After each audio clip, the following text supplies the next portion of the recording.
County Police Department for 6 years and is currently assigned to the False Alarm Response Unit. For those that wish to do so, please rise for the invocation and pledge allegiance to our flag. Our Father in heaven, we thy sons and daughters come before thee at the beginning of this Cobb County Commissioners meeting, grateful for all the blessings that have been showered down from heaven on the state of Georgia and in particular the county of Cobb. We're grateful for all the many things that thou hast done for us. Now, as we go forward in this meeting, we pray that there will be a spirit of goodness, kindness, and decency amongst all of us, that we might have joy in the end. And we ask and say these things humbly in the name of Jesus Christ. Amen. Amen. I pledge Allegiance to the flag of the United States of America and to the republic for which it stands, one nation, under God, indivisible, with liberty and justice for all. Thank you, Mr. Zellman and Officer Woodruff, for helping us to get our meeting started. We will now call this meeting officially to order. Earlier today, our work session, we went through tabs 1, 2, and 3. We'll begin tonight at 4. Before I begin tonight with 4 presentations, I'd like to make the following announcement. Given the public interest in the stadium MOU contained in the printed agenda book at 1210, or tab 12, item 2, we will permit additional opportunities for public comment tonight. The procedure for tonight will be as follows. Tabs 7 and 13 are being combined for a total of not less than 20 speakers allowed to address the Board of Commissioners, all under tab 7 near the beginning of the meeting. Tab 12 will be moved forward on the agenda and will become tab 7.5 immediately following public comment. There will be a 1-hour total allotment for public comment at this meeting. The first 20 speakers that signed up will be asked by the police officer to line up in the center aisle in groups of 5 in order to make their sign up in order to proceed with public comment. Each speaker will be allotted a maximum of 3 minutes for their comments. If additional time remains after the first 20 speakers have spoken, the county attorney will ask additional speakers to line up in the center aisle in order of their sign up. Each speaker should state their name and whether he or she is a resident of Cobb County and whether he or she is speaking for himself or herself or another. And all other rules related to public participation in this board meeting will remain unchanged. Thank you for your spirit of cooperation, and we will begin tonight with tab 4 presentations. There are 2 presentations. The first is to present a certificate of recognition to Colin Carter, Boy Scout Troop 1776, in recognition of earning the rank of Eagle Scout. Colin, come forward with his family, please.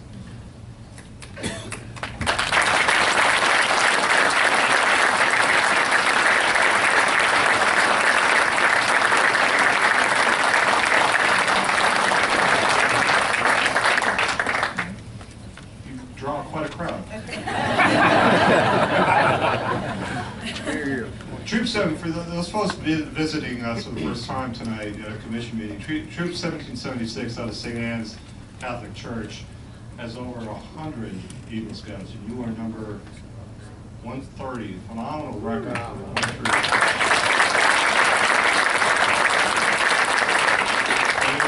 We at the Cobb County Board of Commissioners always like to recognize our leaders, our youth leaders, both in the Boy Scouts and the Girl Scouts, as they attain the highest honor available in their troops. And so, Colin, we're going to present to you tonight the Certificate of Achievement.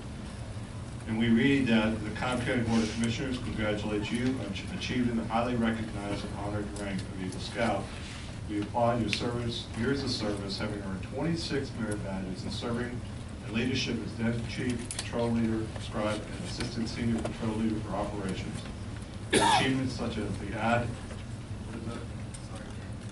Auditory Day, Religious Award, the Snorkeling Award, your ordeal membership, and the Order of the Arrow all speak to your drive and motivation.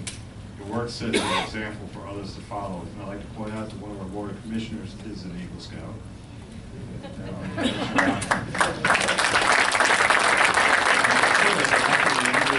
The fine folks that are next to you, you're having fun, aren't you? And tell us a little about your project. This is my mother, Michelle. This is my father, Rod. And this is my younger brother, Evan. And he's in the troop too. He's working towards Eagle. And my project was basically having people donate used sports equipment of any kind. And what I did was I separated it from what could and couldn't be used. And the things that could be used, I refurbished it and I sent it to a few different states and also overseas to Nicaragua.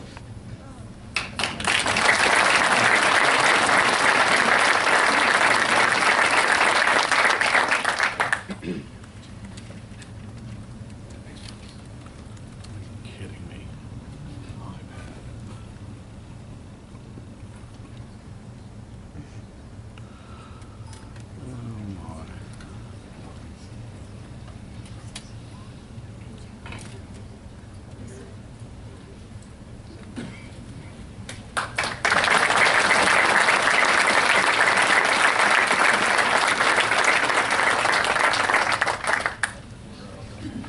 Great job. The second item on our presentation tab is to allow Mason Zimmerman, the chairman of the Town Center Area Community Improvement District, and Tad Leith, the chairman of the Cumberland Community Improvement District, to present to the Board of Commissioners their annual CID updates. I imagine you two have worked out who's going first. And We have. Thank you, Mr. Zimmerman. You know, it is a matter of public record that we do this every year in November meeting. I don't remember it being this crowded in years past. But under the assumption that everybody's here not to hear a CID update, let me start by giving a brief overview of the Town Center CID, and then a few minutes on the projects that we've done in 2013 and some closing remarks. So, the Town Center CID, I'm chairman of a 7-member board, and the board is the board of property owners. We represent 250 property owners in the Town Center area who own about 650 parcels in the Town Center area worth about $1.4 billion. Our geography is we're generally on the east from Bells Ferry to the west to Cobb Parkway, south to Barrett, and north to Chastain. We serve and benefit from our location near Kennesaw Mountain, McCollum Airport, KSU, and the Town Center Mall. And in between there, we represent about several million square feet of office, industrial, and retail space, and about 1,000 hotel rooms. We were established in 1997. CIDs run on a 6-year life, and so we are in our third term, our third 6-year term. We generate about $3 million a year in revenue from the property owners, which is a $5 million revenue stream, which is put right back into the district. Less than 15 cents of every dollar goes to overhead, and 85 cents of every dollar of our CID revenue goes in 3 areas. 1 is infrastructure, 2 is quality of life, and 3 is planning. Technically, we have no employees. We have 4 staff members who are on annual contracts for 1 year, and they are reviewed each year and renegotiated or re-upped. The 7 board members receive no compensation, never have, never will. As a matter of fact, you could say that we pay for the right to serve on the board in the sense that we're property owners and we're paying the taxes, and then we volunteer to serve. So I think each board member probably serves about 75 to 100 hours a year in service to the CID. So that's who we are, where we are, and what we do. So let me give you a quick update on our 2013 activities. We broke ground on the Skip-Span connector located just north of Chastain Road. It's a $24 million project, which is 60% federally funded and 40% local funding. The CID conceived the project and contributed about $1.6 million towards its design and construction. Then we collaborated and built a coalition of funding partners with Georgia, the state of Georgia, with Cobb County, KSU, and the federal government. Like the $27 million Big Shanty connector, next slide, that we completed last year, the skip span connector will provide additional east-west connectivity across 75 and relieve traffic on Chastain, and also provide better connectivity from KSU for students on the west side of 75 to get to the recreational facilities and their classes on the east side. We also, next slide, we also continue the construction of the Noonday Creek Trail, which we began several years ago. It's a 7-mile trail system that goes through the heart of the Town Center CID. The CID also conceived this project and spent about $3.5 million of our own money to tee the project up. And then here again, we collaborated with a variety of sources for funding for the entire 7-mile trail. Other sources were Cobb County, the state of Georgia, and the National Park Service. Half of that trail is completed now. Half of it will be completed in 2014. In 2013, we also completed another phase of our landscape enhancement maintenance program. The Town Center CID now maintains 16 miles of roads in the Town Center area and 2 miles of trails from our CID money, which is about $400,000 a year that we spend to maintain public roads in the Town Center CID. We also began construction of roadway improvements on Barrett Parkway and Home Center Drive. And we completed comprehensive road and intersection improvements to the Barrett Parkway 575 corridor. Next slide. 2014, we'll do a couple of things. One is we're going to install 8 gateway signs throughout the district. And this is our most ambitious project, a quality of life initiative, which is to create a 40-acre park in the center of the CID. What you're looking at is the north part of the Ring Road Mall. This is just south of Big Shanty, the Big Shanty connector that we built. So the idea there is that we take 40 acres of really unusable land, and we have a bridge connection and a pedestrian connection across the park. And just like we did with Skip Span, just like we did with Big Shanty, we expect to collaborate and get a variety of sources to fund that project. And finally, building on our successes from the other crossings, our planning group is working on the South Barrett Reliever.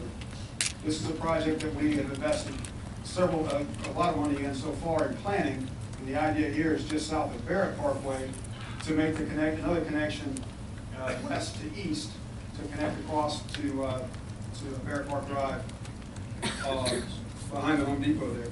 So our broad coalition of public and private partners remains strong and more important than ever. In 2014, we'll continue to work with CDOT. We have a lot of work to do with the Managed Lane project, certainly the analysis of the BRT project, a lot of things going on between Cumberland and Town Center along the 75 corridor. So we're going to stay heavily invested in that. In terms of CID projects started or completed, jobs created, investment and expansion in the Town Center area, many people would say that 2013 was our best year ever. I would say that our best days are yet to come. So, in closing, let me say this. I think we've done a lot of good in the Town Center area over the years. We've been a good neighbor. We've invested. We've created partnerships. We've worked hard with Kennesaw Mountain, with Cobb DOT. We've worked a lot with KSU, and the mall, all the property owners. I think we've got a good track record. So here's the deal. With the recent passing of Skip Span, there are only 2 board members, the 2 of the original board members left that founded the CID in 1997. Kerry O'Brien with Taylor Mathis and me. So I'd like to give a little bit of perspective to our activities in the Town Center area. If you took everything that we've done since we were formed in 1997, all the things that we did for job growth and economic development to enhance property values, quality of life initiatives, and infrastructure improvements. Everything we've done from 1997, the $30 million of our own money that we spent in our district, which we grew to about $130 million of improvements in our district. We took all of that from 97 to today, and then went from today to the end of our term, our third 6-year term, the money we're going to spend, took all that money and added it up and multiplied it times 10, literally, it would not equal the economic impact of one Braves mixed-use development in Cobb County. So, I also want to say that in 16 years of working for the CID, in collaboration with Cobb County, we've accomplished a lot of things. A lot of public-private projects. Over $200 million worth of public-private projects in the town center and the Cumberland CID alone, in my involvement with you guys. So to those who say that Cobb County is unwilling or unable or incapable or is unable to form public-private partnerships for economic development, quality of life enhancements, for infrastructure improvements, I say they're wrong. It's been my personal experience that they're wrong. So, just in closing, I'd like to say that for the good of Cobb County and for the good of the region, I hope that you'll approve the Braves mixed-use development. And that concludes my town center CID report. Thank you.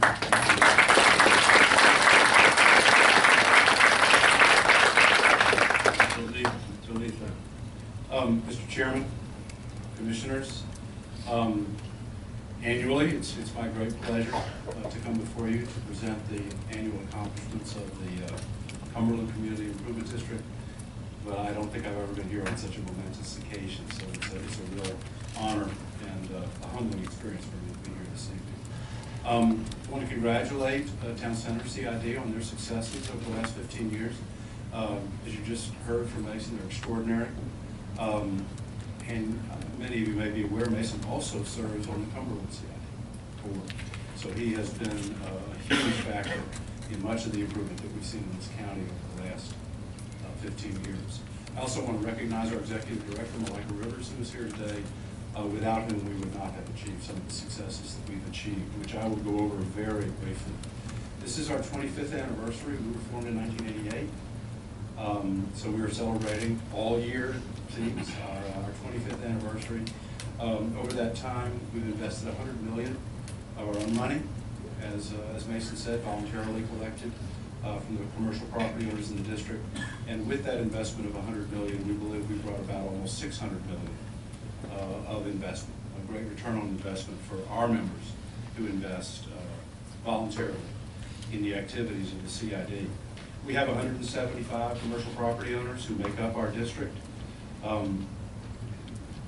They pay the tax, but anybody who is in the CID benefits from the investment. And so there are many residential properties and other properties within the CID, and people who travel within the CID every day that benefit from the improvements that we make through the cooperation agreement that we have with Cobb County. We can't make a move without Cobb County, Fayette, Massimo, our folks, and the Transportation Department. But over the years, the CID value has increased from about $1 billion to $4 billion since we've been in business. We represent 21% of Cobb County's jobs, 33% of its economy, and 5% of the state's economy in just that small area at I-75 and 285. We're home to some of the biggest businesses in the world. Home Depot, GE Energy, Genuine Parts, Weather Channel, and many other businesses who reside and voluntarily and eagerly pay the tax for mobility and accessibility improvements. We've been recognized this year in several exciting ways as part of our 25th anniversary. Georgia General Assembly presented us with a recognition plaque for 25 years of success, and Johnny Isakson, Senator Isakson, presented that to us in the Senate chambers. United States Congress presented us with a commendation presented by Phil Gingrey, Congressman Phil Gingrey. Georgia DOT and the Board of Transportation, we enjoy a very strong relationship with them, and they have recognized us this year for our accomplishments. And then finally, the Cobb Chamber, Council for Quality Growth, the Atlanta Regional Commission, and others have recognized us. But I do want to say that we have been investing in our community, stuff right there, for 25 years. We had no idea what was coming, but we knew we made investments, and we created an environment It was conducive to business, conducive to entertainment, conducive to economic growth. It's something that exciting would happen. And after 25 years, we hope tonight to become the new home of the Atlanta Braves.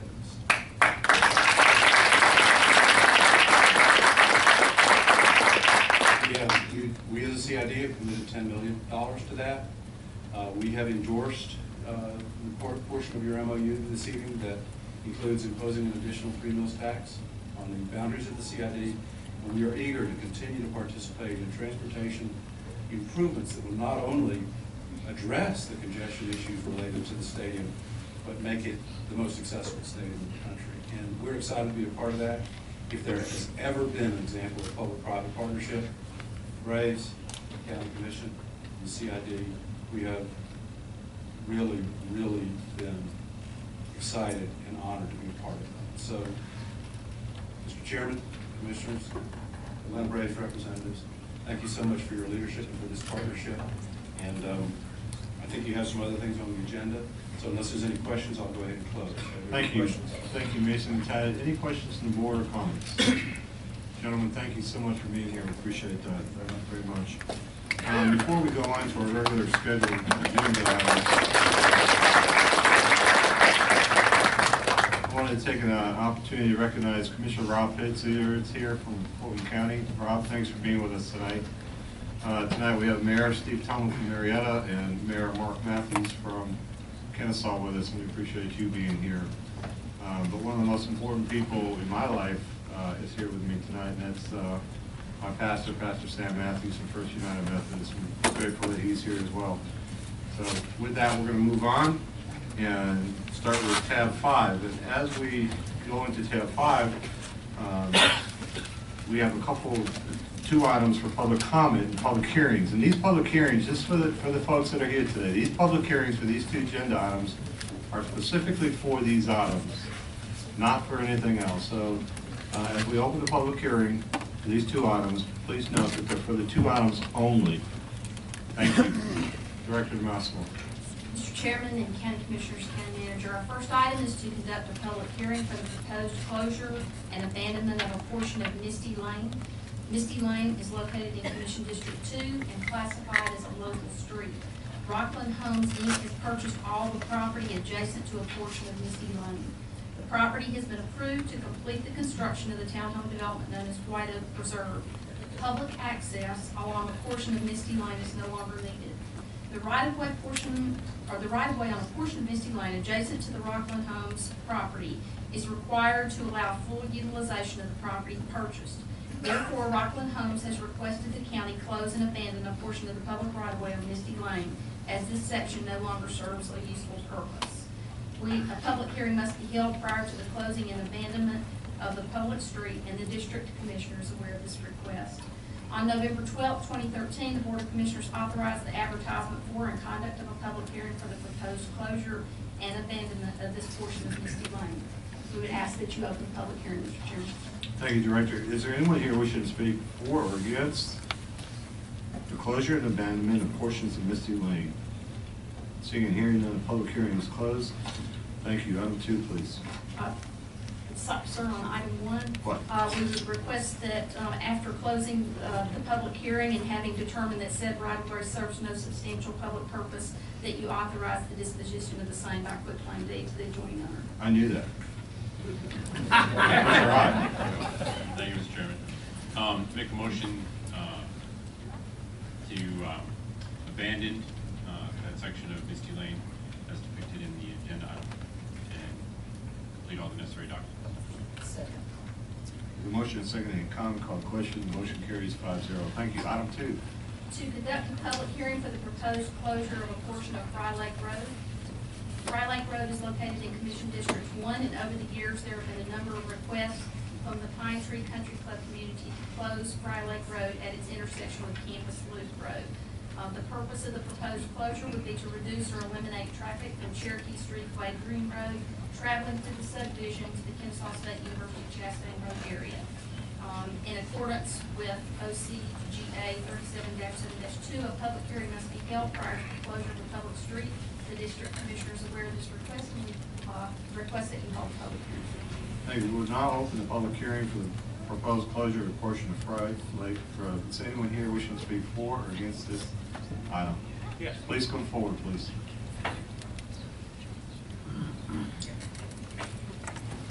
Please come forward.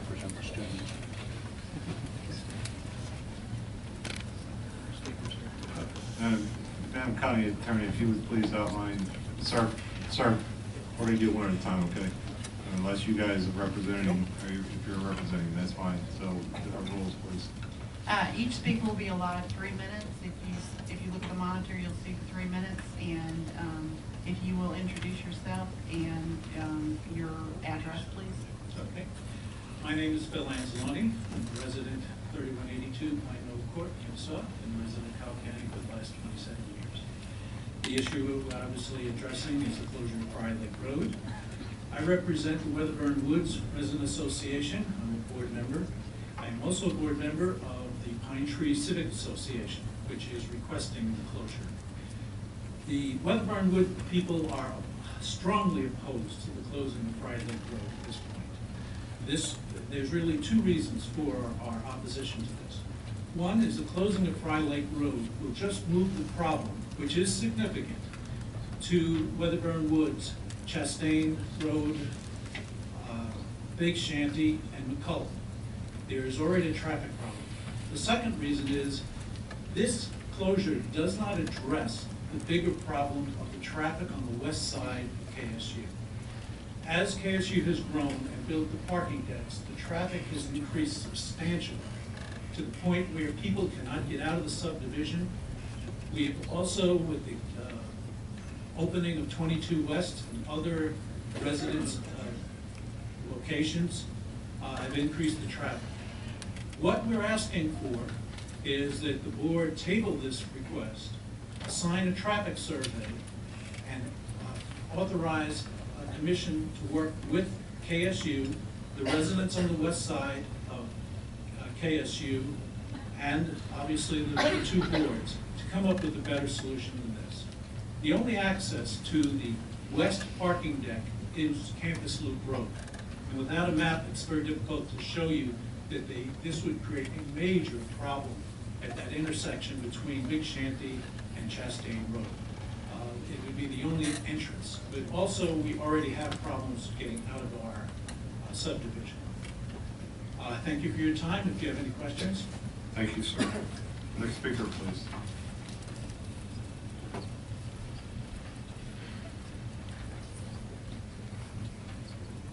My name is Doug Waite. I live at 3783 Club Drive in Kennesaw in the Pine Tree neighborhood.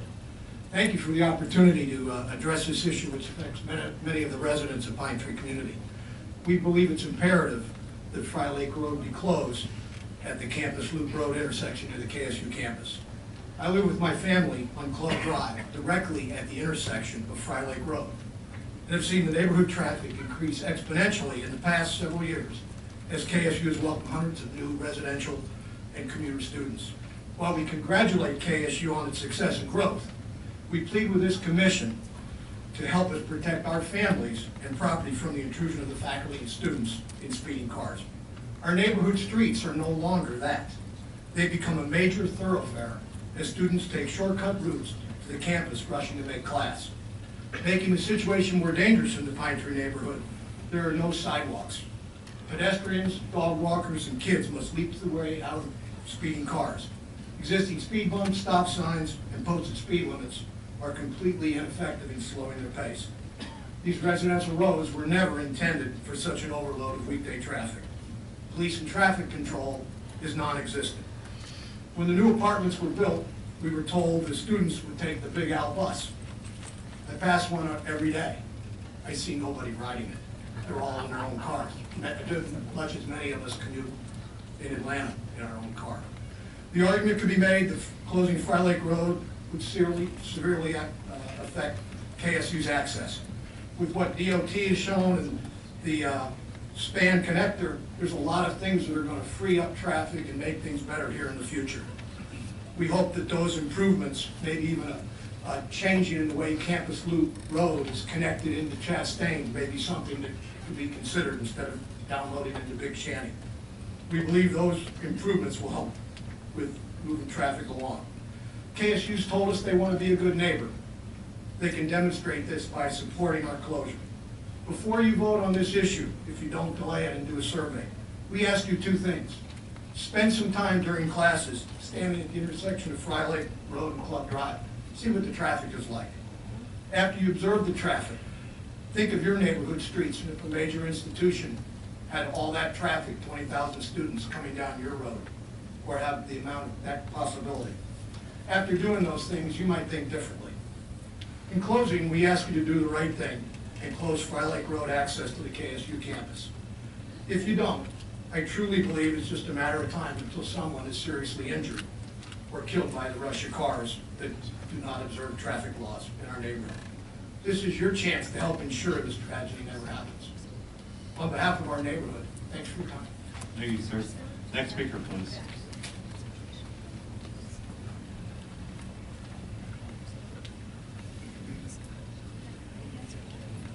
My name is Jim Cheek, and I live at 1247 Inch Lane in Kennesaw, and I'm a board member of the Bedford Woods Association, and I'm strongly opposed to closing the Fry Lake Road because it just moves the problem that they have there into our neighborhood.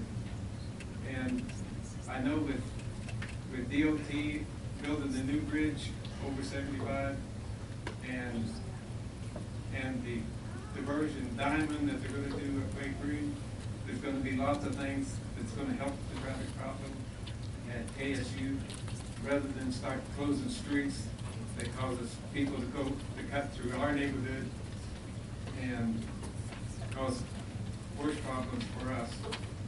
And now on Big Shanty Road at Chastain, traffic is backed up for 3/4 of a mile every morning.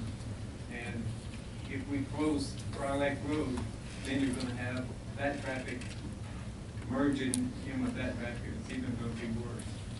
So I'm just asking you to have the county or DOT to do a study for a while and table this rather than just make a decision and block a road that still needs to be open for the neighborhood and the college. Thank you for your time. Thank you, sir. Appreciate it. Next speaker, please.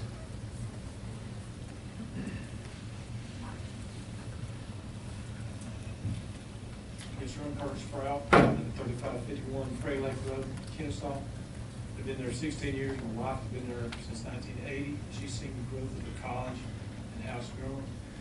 And in this time now, we're at the end of the Fray Lake Road where it bottoms. Everybody comes down to our house right now. It's not a cul-de-sac, it's a turnaround spot right there. And I believe if you close this road and let the students know that there's no access to the college from that way, that there again, you'll save my yard, the DOT from these students, they tear up the signs, they tear them up the road, they turn on my yard, they tear my yard up, and it's just really a student issue.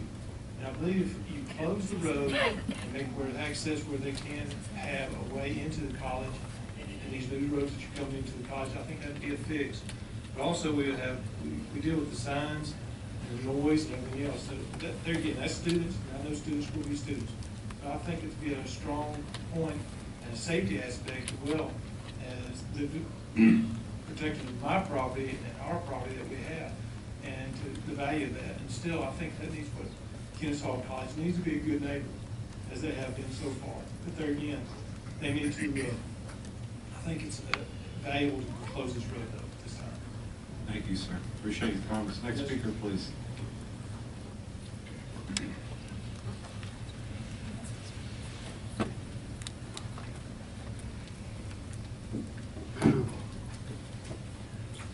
My name is Jim Stiver. I am the president of the Pine Tree Civic Association.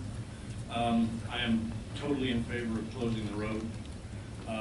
I think that a little look back is necessary on this.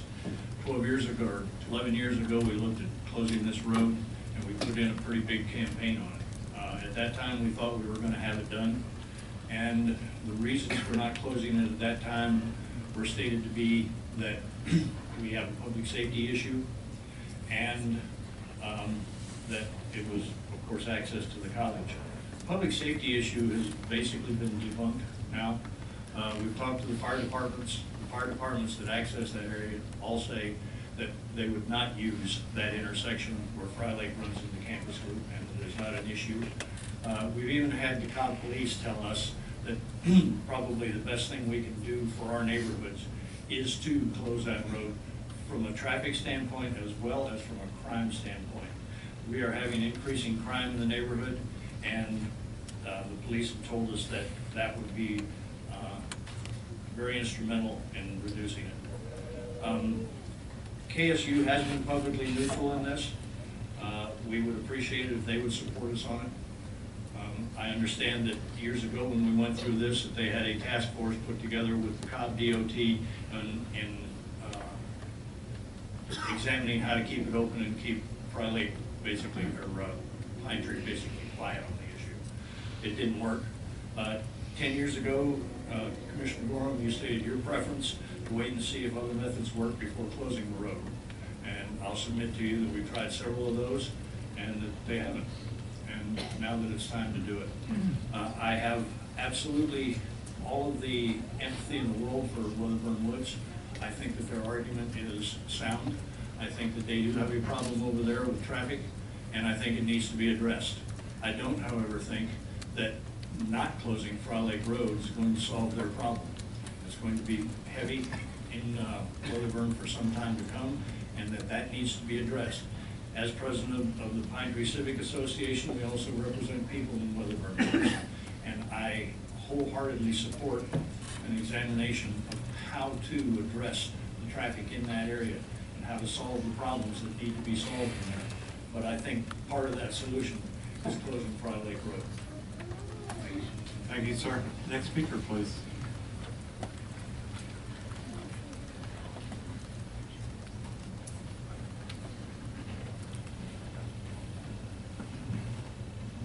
Good evening. My name is Albert Stockwell. I'm a homeowner at 3711 Fray Lake Road, and I'll keep it short. I'm 100% against the closing of Fray Lake Road, especially when they changed the exit on Arisville to a right-hand turn only. It's really changed the method of travel in our neighborhood. So I'm 100% opposed. That's what I'd like to say. Thank you. Thank you, sir. Next speaker, please.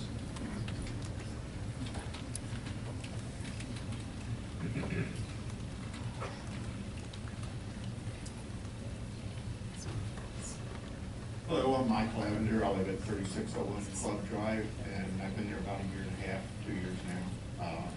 I've seen the traffic increase dramatically just in the last year or so, with people going through using Pine Tree as actually as a thoroughfare. As Doug said, there is no sidewalks. There are no sidewalks in the neighborhood. We have kids that ride skateboards all over the roads during the day and those kind of things. And I've had one individual counted cars on Fry Lake Road, had 140 cars pass his house one morning, just the morning traffic going to the school. Like I said, it's a neighborhood. And as far as the Weatherburn Road, the Weatherburn Woods issue, that is an issue with Macomb Parkway. I mean, and we've got a very residential recreational area there, and we've already seen a tremendous amount of traffic going up and down Macomb Parkway at high speeds. I mean, there's the speed limit's 25 miles an hour, and there's cars get through there sometimes 40, 50 miles an hour. You know, with people playing golf, walking their dogs, walking on the streets and those kind of things. So the Macomb Parkway issue is an issue that needs to be looked at and something done to help move traffic through that area, right? But also route it around the Pine Tree subdivision, as opposed to using that as a thoroughfare. And again, I just like to mirror what Doug said. I think he said it very well. And a lot of the points that he made are very valid. And I appreciate that closing the road and looking at some plans to address the whole issue with traffic through the neighborhood.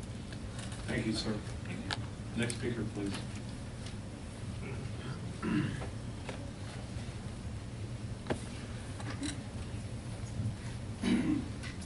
My name is Gil D'Amato. I live at 3641 Fray Lake Road, and I am all in favor of closing Fray Lake Road. One of the things that just brought to mind was that the fact that my wife doesn't want to walk our dog anymore on Fray Lake Road. She came within an inch, she says, of being hit by a car and not even looking. The students, you know, as students would be, but they use the speed bumps as a ski jump. They come down there. It's unbelievable. I mean, you'd have to see it to accept that someone would be driving that fast on a suburban road. The fact of the matter is, I at one time counted, and I give all the credit to the gentleman that spoke before me, because when I got to 120 cars, I stopped. I couldn't do it anymore, and I was just amazed at how many cars go by. Now, even if they were to go at a normal speed, it still would be too much for that street and that community. Needless to say, 23 years ago, when I moved there, it wasn't the problem at all. And I think that other measures should be looked at. I think the closing of this street is the proper thing to do. I think it would give so many people a little freedom of mind, and it's just the right thing to do. It's all I really can say, and I hope the board looks at that in a positive way and make our lives a little bit more easy to be lived on Fray Lake Road. Thank you so much. Thank you. Anyone else wishing to speak for or against this one particular issue? Seeing and hearing none, the public hearing is closed. Director, I believe it sounded familiar. The gentleman brought out that this was addressed about 11 years ago. Commissioner Bourne, do you want to lead a conversation, or do you have a recommendation? We actually have a joint recommendation, sir, from DOT and Public Safety. Chief Sam Heaton from the Fire Department has joined me at the post for that purpose. Fry Lake Road is a local 25-mile-per-hour residential road that connects Club Drive and Campus Loop Road. And as you've heard many of the residents describe, the department has been actively involved with area residents and the university dating back to 2003. Similar requests have previously been received regarding the perception that KSU students were cutting through the community and speeding. The road was further studied in 2006, and it was determined the criteria for speed humps were satisfied and installed. The department remains committed to building and operating a transportation system that minimizes through movements in neighborhoods, especially adjacent to area schools and universities. However, closing or restricting public road access is not recommended for the following key reasons. Eliminates access to neighborhoods, reduces necessary roadway system redundancy, potentially diverts the through movement to other streets, and impacts emergency response travel time.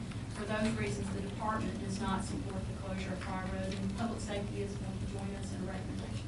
Chief Heaton. Yes, sir. Good evening, Chairman, Board of Commissioners. Considering the safety of all the folks that are in that area and KSU employees and students, and after speaking with our station officers at Station 26, which is on Wade Green Road in the First and Engine, along with speaking with KSU Safety and Security, Fire Department is opposed to closing Fry Lake Road. It does diminish the access to the college, although it's not a primary route for Station 26. It is a secondary means, and that always comes into play in emergency situations. It's also, speaking with safety and security at KSU, it is a primary evacuation route if some emergency does occur on the KSU campus.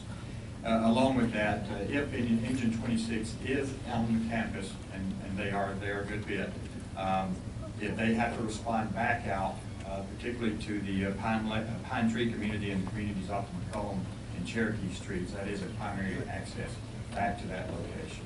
So we do not support both. Thank you. Commissioner Bourne, could you lead our conversation, please? Certainly. I guess if you stick around long enough at this job, you get to revisit some issues. This was one of my very first issues that I was presented with when I took office here. Cobb County prides itself on being responsive to the input of its citizens and its businesses and our facilities of higher learning, and sometimes it becomes a job to balance the needs and the realities of situations here. And back in 2003 and 2006, we attempted to balance the needs and the concerns of the community and the college, and addressed safety issues, which were a major concern with speed humps and some signage in the area. At that point, again, it was staff's recommendation that we do not close that road because of public safety reasons and because of our roadway network that requires redundancy in our roadways for various reasons, for bringing fire engines to the campus or emergency vehicles, or as you stated, in the worst possible, an evacuation, or as we've seen on other college campuses, acts of violence. And again, those are the primary issues that come to mind for me, and primary responsibility as I sit in this seat is for the public safety of my citizens. And with that,